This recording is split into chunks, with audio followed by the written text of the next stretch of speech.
ชาวบ้านอารมณ์ ผู้ชายบ่ได้ช่วยป่ะมีแต่ผู้หญิงอ๋อ สาวเขาเลี้ยง อันนี้คือเคยเอามาบ่จักทุกคนมีแต่ไก่ตัวใหญ่หมู3 ตัวพี่น้องอ๋อทุกคนนี่เห็นบ่บรรยากาศตอนแรงๆเด้อทุกคนเด้อคันเวลาเคยบ่มีน้ำกินนี่ก็กลางคืนก็ต้องไปตักทุกคนเลย เบิ้งคนที่ว่าชิวๆนี่เบิ้งนี่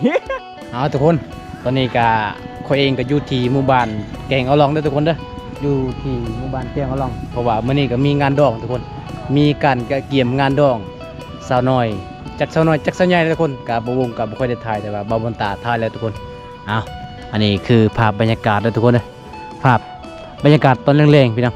นี่บรรยากาศตอนแรงๆโอ้ม่วนเฮือนซ่านก็คือจุดนี้แล้วทุกคนเด้อเห็นบ่นี่กับบอลที่ว่าเขาเจ้าจะผูกงัว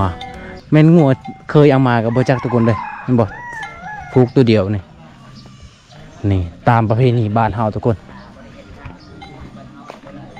จุดนี้คือจุดที่จะให้เคยอยู่เด้ออันนี้เด้อเขาก็เอาเป็นปูมาเป็นทีเรียบร้อยทุกคนจุดนี้ก็คือจุดที่จะเฮ็ดกินได้นี่จุดนี้เวลาเคยมากะเฮ็ดอยู่เฮ็ดกินจุดนี้แล้วทุกคนเลยเฮ็ดลาบเฮ็ดซอยเฮ็ดก้อยก็คือจุดนี้แหละนี่ทุกคนนี่ก็มัดเป็นอย่างดีได้เห็นบ่นี่มัดใส่ลวดใส่เหล็กมัดข้างในทุกคนยันเวลาฝนตกนะเวลาฝนตกแล้วก็ยันลมพัดนี่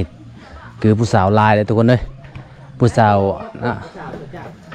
วลายได้นี่ทุกคนกะเกียมน้ำเป็นอย่างดี ประเจ็ดคนอยู่นี่ ปลาผู้สาวลายเลยเนาะ นี่แกตัวนี้ก่อนแก โอ้ ตะกบก่อนเวลาเขาเอาพื้นนี่ไพ่สิแกปลาย เกือบ เล ถึก ย เกือบถึกคอยแล้วกินนี่นะสบายดีเด้อสาวจัง บ่สบายดีวันนั้นเลยยกพื้นเนาะ เอาทุกคนมาเบิ่งข้าเจ้าน่ะเอาลงฟืนก็ต้องเอามาไปละลายได้ขันเอามาน้อยนี่ก็บ่พอแต่งอยู่พวกกินแม่นต้องมาแห้งเอาไม่ยัง ได้ป่ะเดี๋ยวกว่าเดี๋ยวเนี่ยตลกส่งกันละได้ก็ได้ได้ปลาฟืนนี่ก็เอามาแต่ไก่เอามาแต่ไส้ชาวจังเอามาแต่ป้าอ๋อบ่ได้เอามาแต่ บ่ได้เอามาอยู่เฮือนเจ้าบ่นี่เห็นบ่ทีมงานเฮาก็เห็นผู้สาวอยู่ใส่กันใจดีทุกคนเลยสวยตลอดพอดีมือหมู่บ้านจะบ่าวมากก็จะเอาข้าวต้มเลยซอยเลย เนาะ1 2 3ผู้ใดซอยก็เขาเอาข้าวต้มมาให้ถ้าเจ้าบ่ได้ซอยเขาให้แต่ข้าวคนเดียว เอาตัวใดบัดนี้เอาตัวนี้บ่นี่ทุกคนมาเบิ่งก็จะเอาแล้วล่ะเมื่อแล้วจวนนั้นน่ะโอ้ ไปยกเอ้ย อันนี้คือเข้ากว้างเด้อเอาทุกคนอันนี้คือการเฮ็ดดองทุกคนอันนี้ไม่กะไม่เฮ็ดดองอะไรทุกคนเลยเฮ็ดบอลอยู่บอลแต่งอยู่ครัวกินไม่วิทย์ทีมหลักวิทย์เนาะ จูดหลักวิทย์ อันนี้ระวังถึกรถไทยเด้อ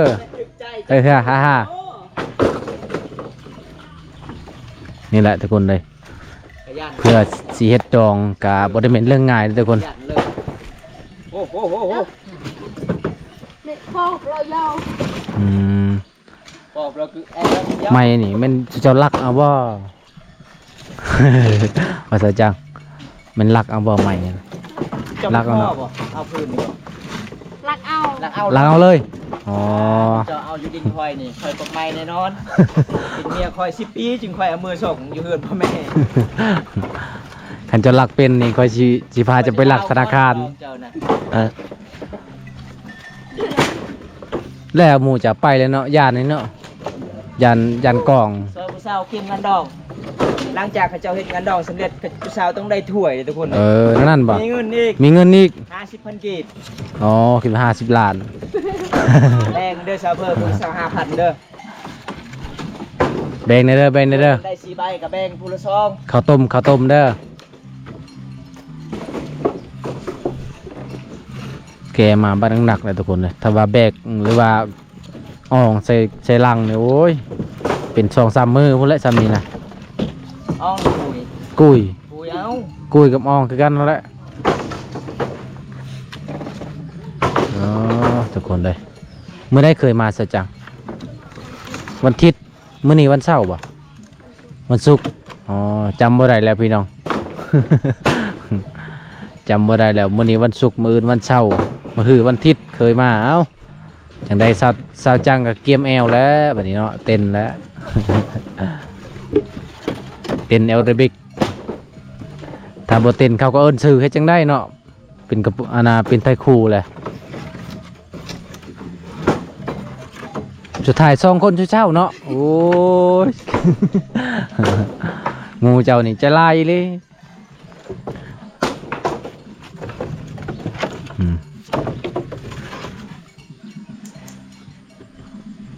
2 คนเจ้านี่เอาพัวนำกันได้อยู่ เห็นเวียกนำกันได้2 คนน่ะบ่ได้แล้ว3 คนเนาะ ระหว่างผู้สาว2 คนนี่ให้เจ้าเลือกเจ้าสิเลือกคนใด คอยนะ เลือกภัยใจกระเจ็บ เลือกมันเลย เลือกมาเลยหมู่บ้านเฮานี่เอาเมียซองได้เลยก็เลยอยากเอาเบิดเลย ข่อยมี4แล้วได้ข่อยได้ ฮะ มี4เลย สีแล้วอยู่ไส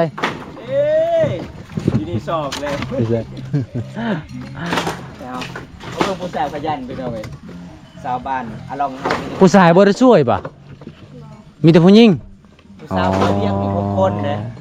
แต่จริงๆเฮ็ดนี่ก็คือมีช่อง 2 คน ทำได้เอาเนี่ยเกียมมาเลยกระดองทุกคนเลย80 ล้านเลยกระดองเลยไฮโรดเป็นสาวขยันในหมู่บ้าน ขยันอันนี้ได้ทุกคนเลยเป็นอะไรดำแห้งมันเกาะยังไงนี่ พื้นคดนี่ใครประมาณว่าซาวเพอแล้วเอาพื้นคดนี่ อ๋อแม่มาจะเฟอคันตัวใดซื่อๆในซาจัง สาวจ้างสาวจ้างมากินกล้วยใหญ่ถึงว่าเด้ คันตัวใดน้อยๆเลย คนเอาไปแซ่บกินกล้วยใหญ่อิ่มปลานั่นมาเยี่ยมมายามเพิ่นเอากล้วยมากินระวังกล้วยน้อยกับกล้วย เกี่ยมงานดองเด้อทุกคนเด้อเมื่อวันอาทิตย์กะเคยสิมาแล้วทุกคนเด้อเอ้า มันเลยว่าจะจ้างกล้วยเจ้านะ มันแล้ว มันแล้ว ถือครัวซาจังนี่ห้ากันแล้ว เกิบแนวหางเขาอยู่ อย่าใช่เกิบฮะอะเกิบป่ะไม่อยากเกิบ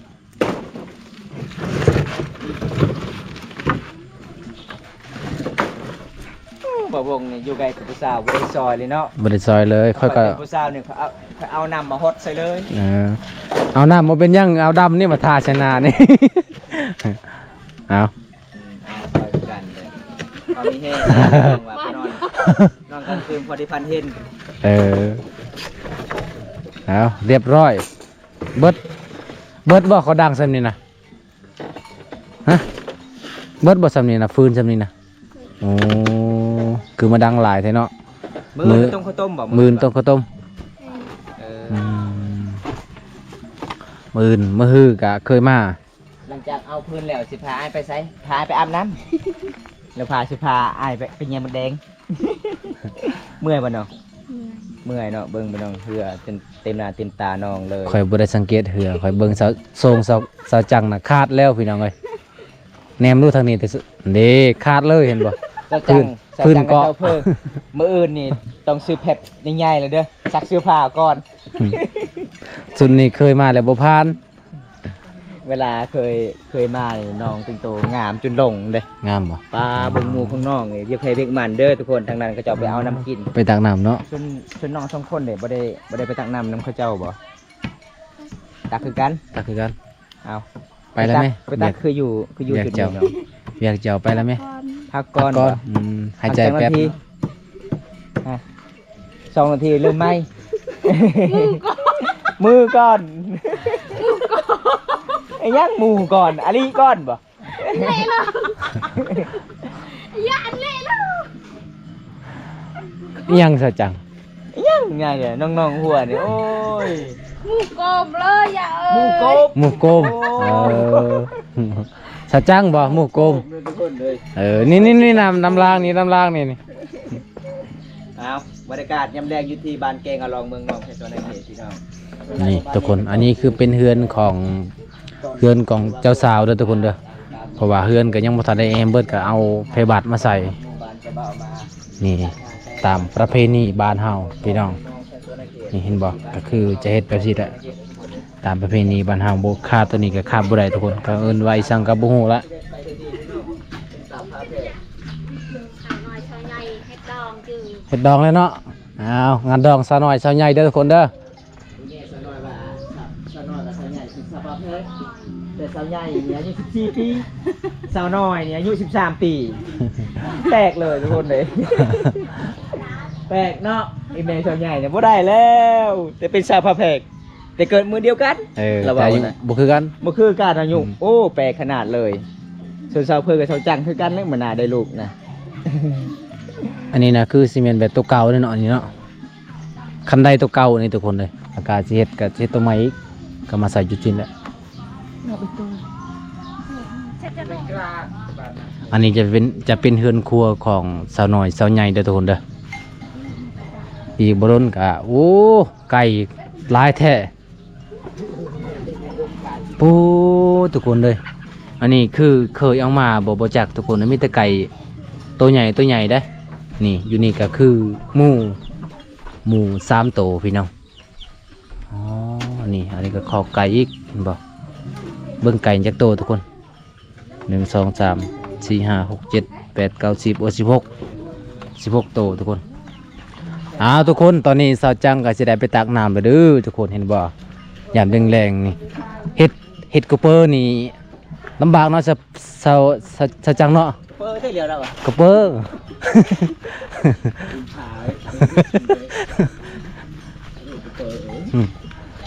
ลำบากทุกคนเลยตักน้ำดังไฟไปหาฟืนเห็ดข้าวต้มเนาะมันหลายขั้นตอนหลายแนวทุกคนก็อาศัยผู้หญิงนี่แหละผู้ชายก็อาศัยแต่กินเหล้าแล้วก็เต้นเนาะ กันที่มัน จะถือทำได้จะถือลายทำได้จะถือจำนี่วะเรือว่าเต็มเลยอ๋อทุกคนเลยทางได้ทางไปบ่แม่นทางนี้ ทางนี้เด้อทุกคนคือน้ำที่น้องไปตักกับน้ำบ่อเนาะน้ำสร้างลูกดีตลอดคักขนาด สาวเฟยกับสาวจังจะเป็นแฟนกันบ่คือว่าคู่คือกันเลย เวลาย่างตาคือกันเบิด แม่น เบิ้งอยู่ทุกคน สูงก็คือกันนะสูงเลย อารมณ์ดีขนาดทุกคนเลย สาวโทเอาทั่วเลยบอกคือบ่เห็นมีเพื่อนนะยังบ่ ยังไม่ได้เอาบทสาวโทคือว่าสาวโทก็เอาทั่วแล้ว สาวโทมีแฟนแล้วสาวจังว่าเยอะ FC ว่าสาวจังว่าสาวโทมีแฟนแล้วพอแล้วสาวโทว่าสาวจังมีแฟนแล้ว เดี๋ยวผู้ใดเจอกันเจ็บบัดนี้ จากผู้ใดกันแท้เนาะบรรยากาศตอนแรงๆทุกคน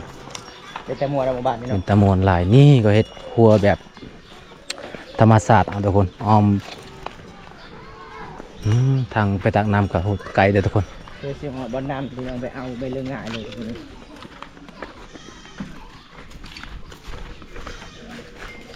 ไม่ยังเกินไม้กระดามบ่ เดี๋ยวชมผลลมดี ไม้หาบน้ำกะสำคัญได้ทุกคนเห็นบ่ยาวสำคัญสั้นสำคัญป้าไม่ยังเขาจุ่มกันอยู่หั่นเฮ็ดพี่สังขายของบ่ขายเครื่อง คนหลายเนาะ คนเวียดมาซื้อมาขายอยู่บ้านจะฝนตกบ่มื้อนี้นะบ่ได้ตก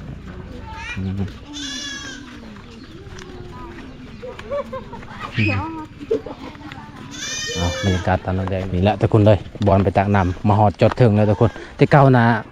ก็คืออันนั้นจะเป็นน้ำลิ้นแล้วทุกคนเขาต่อพูดมาแต่พูดเลยต่อมาแต่พูดแล้วก็หมู่บ้านไปอาบจุดนี้แหละบุมีบอกผู้สาวมาอาบ น้องไปติดกันจะหน่อยเย็บเกือบกันเดี๋ยวเบิ่งเกือบซาเฟอร์ของแท้ได้หน่อย ซัฟเฟอร์ ผมแต่สิขาดแล้ว ซัฟเฟอร์เข้าได้บ่จะพุ่นบ่มีระเบิดบ่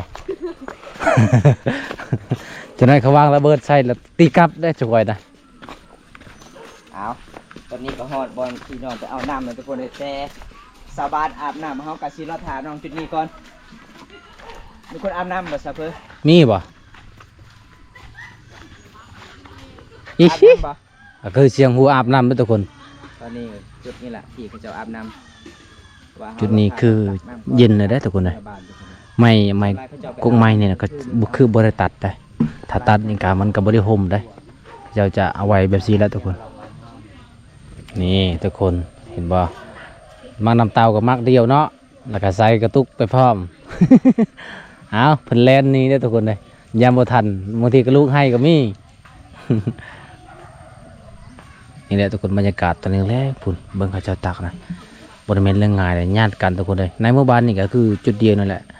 ในการตักน้ำเอากลับแล้วตอนนี้ทุกคนเลยนี่แหละวิถีชีวิตในหมู่บ้านบ่มีน้ำอาบน้ำกินทุกคน ว่าเส้นเด้อโยนเนี่ย เพิ่นไปหาหอยเด้อทุกคนเด้อหาหอยไปพร้อมแล้วก็เมื่อแล้วก็อาบน้ำพร้อม ซี่เลยเล็กซี่เลยผู้สาว แล่นเลยแล่นเลย เอา นี่ สาวงาม สาวงามนี่แหละทุกคนเลย จะซื้อเท่าใดน้องฮะจะซื้อเท่าใดฮะแจ้งอ๋อทุกคนนี่เห็นบ่บรรยากาศตอนแรงๆเด้อทุกคนเด้อน้องกะสิได้พูนเมื่อบ้านละนี่ทุกคนเต็มเนาะจะถือเนาะ พูน3 คนนะก็เมื่อก่อนแล้วทุกคนเด้อปลาไหวอยู่บ่เฮ้ยเฮ้ย ไหวอยู่บ่เฮ้ย ต้องสู้บ่ ไม่ไหวก็ต้องไหวฮะ เบิ่งหนองย่างตกสิฮอดบ้าน อันนี้มันอันนี้บ่ยังบ่ทันฮอดคุอันนี้นะ นี่แหละทุกคนเลย พี่น้องเอ้ยน้องคนนี้ ผู้ใดมาเป็นไทคู่นี่ก็ลำบากได้ แม่ ทางบ้านเฮาก็เอิ้นว่ากระเปอร์เป็นกระเปอร์นี่ลำบากทุกคนเลยคันเวลาเคยบ่มีน้ำกินนี่ก็กลางคืนก็ต้องไปตักทุกคนเลยเขาก็สั่งเคยอันละทางก็ไทคู่นั่นแหละคันบ่มีน้ำนะ สาจังไอ้ซอย จะได้เจ้าใจช่วยบ่ เจ้าซอยซัพเปอร์ดีกว่าเด้อ อืม เด้อ เอามีได้บ่าวบุญตา โอ้ยแค่1 โล นั่นเลยจ้ะ เจอถ่ายกันเลยถ่ายเตอ เอาทุกคนเบิ่งทีมงานเฮาทุกคนขนาดซัฟเฟอร์ผู้เคยหาบเอากุ้ยผู้เคยหาบไปยังต้องแต่งเกือบยางบ่ซื้อละนี่เห็นบ่ ถ้าผู้ใดได้เป็นแฟนบ่าวบุญตานี่บอกเลยเรื่องหาบน้ำนี่ แน่นอน บ่ผิดหวัง ต่างไรเรื่องต่างไรหน้านึง เอาเด้อเห็นบ่ทุกคนเก่งขนาดบ่าวบุญตานี่ ซาเพอสาจ้างไปไวเด้อเจ้าผู้ประถือนำเด้อ เอากำลังใจอาช่วยหน่อย ใจบ้านเจอใจ ปลาคือได้เนาะคือได้เจ้า2 คนนี่ ผ่านมาสุดตะบง ผ่าน ผ่านรสชาติหรือว่าผ่านหับน้ ผ่านน้ำนี่แหละ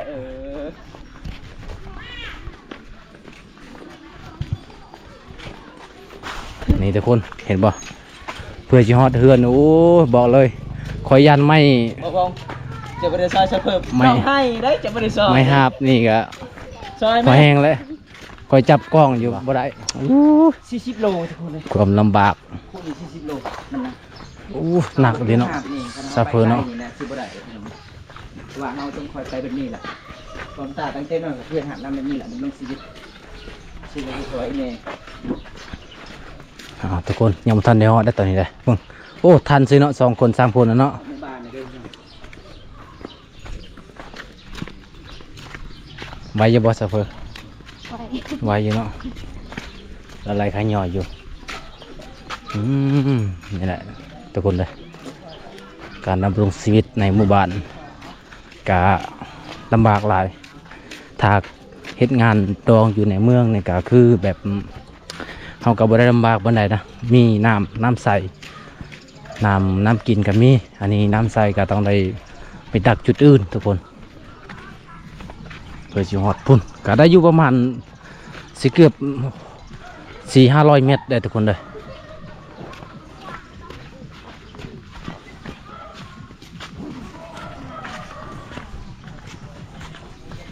พุ่นละทางหน้าพุ่นละอันน่ะจะเป็นเฮือนของเจ้าสาวทุกคน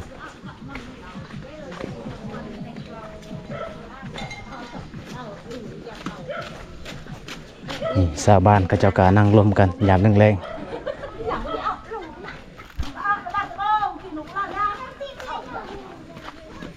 ปลาเอาขึ้นเฮือนได้เนาะสิไว้อยู่บ่ซะเฟอเจ้าขึ้นบ่เป็นหยังบ่นี่คันใดเจ้านี่บ่ให้แม่หับประกันบ่คันใดเจ้านี่นะ1 2 3แซงเรารับล่ะจังได๋ซะเฟอเจ้าไว้ล่ะไว้บ่ สิฮอดเฮือนฮอดศาล เอาได้ ขึ้นได้บ่เซาเพิ่ม ได้บ่ซะเฟอ รักเจ้าได้มาชุบเอ้ยมาชุบ โอ้ นี่เด้อผู้ชาวเอ้ย เอาดิเอาดิเอา โหทุกคนเลยคอยละกันใจอยู่ มาใส่บาคอยนี่ จะขึ้นได้บ่บง โอ้รับคอย มาทุกคนอาจารย์ทั้งนั้นเด้อ เดี๋ยวรับ โอ้ซ้ำนี่ซื่อ โอ้ฮอดเฮือนแล้วซำนี้ชื่อๆเบาเป็นเนาะบ่บงเนาะ ทางนี้ไฟเสียขึ้นทางนี้ ข่อยว่าซอยเพิ่นบ่อยากซอยบัดฮอดเฮือนแล้วโอ้ยซำนี้ชิวๆนี่เห็นบ่ เย็นชัว ตาเอ้ยกี่เอ้ย เบิ่งคนที่เว้าชิวๆนี่เบิ่งนี่ รับ จนขึ้นบ่ได้เลย เขาได้ป่ะ ชุบกินเลย อ้าวมีแห้งแล้วบัดนี้เอาทุกคนไปเบิ่งน้องก็สิเกียมเฮ็ดงานดองเลยน้องก็สิฮ้อข้าวต้มอีกนี่ล่ะบ้านเฮาตามประเพณีชุมพรบุรุษความเชื่อรุ่นปู่ย่าตายายตะกี้ทุกคนเลยปะบ่ได้ก็คือแบบเฮาก็สิเกียมต้องฮ้อข้าวต้มกับกล้วยมันได้บ่บ่มีแห้งบ่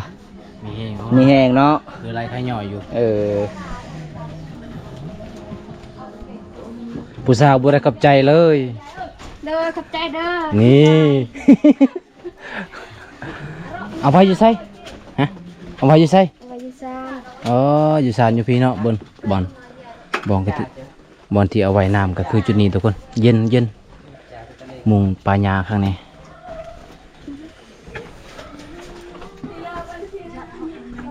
จะบ่าวมาโอ้ประเพณีบ้านเฮาต้องเป็นนี่เนาะ